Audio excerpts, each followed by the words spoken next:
Published 12:58 EDT, the 17th of September 2017. Updated 14:51 EDT, the 17th of September 2017. Pantomine season started early in Coventry on Sunday, with Joe Marler assuming the familiar role of the villain, but a victorious one, as Harlequins condemned Wasps to a first home league defeat since December 2015. Die Young's side had won 20 successive Aviva Premiership matches at the Ricoh Arena before this upset, which was founded on Quinn's abrasive edge up front, and the new sensation in the back line.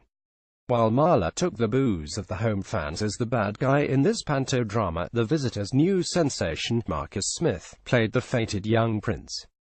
The teenage number 10, who has already trained with England, kicked 14 points and pulled the strings with composure beyond his years. In front of Eddie Jones, Smith conjured a try for Marland Yard while James Haskell was seething in the sin bin, having come off worse after a first-half clash with Test teammate Marler.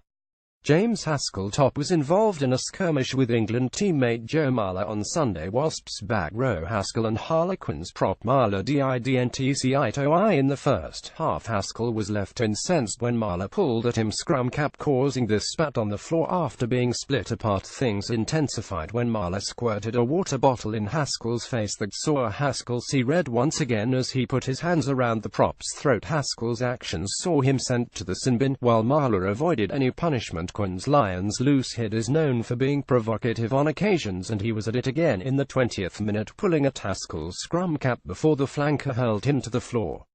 The pair continued to wrestle before eventually being separated.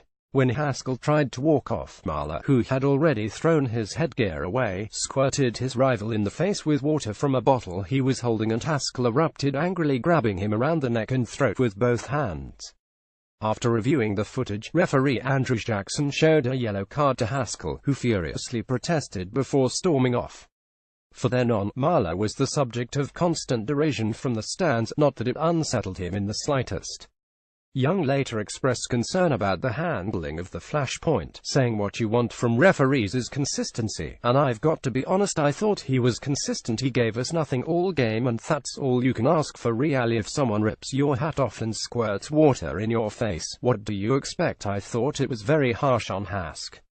There comes a time when you have to look at the guys who spark these things, not the guys who react to provocation. Hask doesn't react to much, but he was angry. He didn't punch him or anything like that. He was more restrained than I would have been. On the other side of the fence, John Kingston spoke of attempts to wind up his players in this sketchy encounter, after Quinn's had claimed a rare away win. Asked about a confrontation involving Marler, he said, "I'm going to do an Arsene Wenger, I'm afraid. All I saw was a skirmish on the floor." Marcus Smith of Harlequin celebrates with his Man of the Match medal after the match. Two late penalties from the teenage fly half edged the visitors to a 2,421 victory in the second half. Kyle Sinclair was sin-binned for collapsing a maul, but Kingston defended how his two Lions props operate on a disciplinary knife edge, adding that is so much part of their game. They are wonderful players because they get stuck into people and never take a backward step. While there was antagonism in this match, there was plenty of artistry too.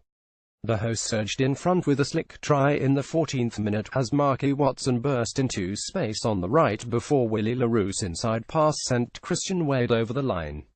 Soon after, with Haskell sat in the home dugout feeling hard done by, Smith's high kick to the left flank was patted down by Mike Brown into the path of Yard, who blasted through a tackle to score. Quinn's other wing struck early in the second half as Chris Robshaw and Joe Marchant combined to set up a try for Charlie Walker.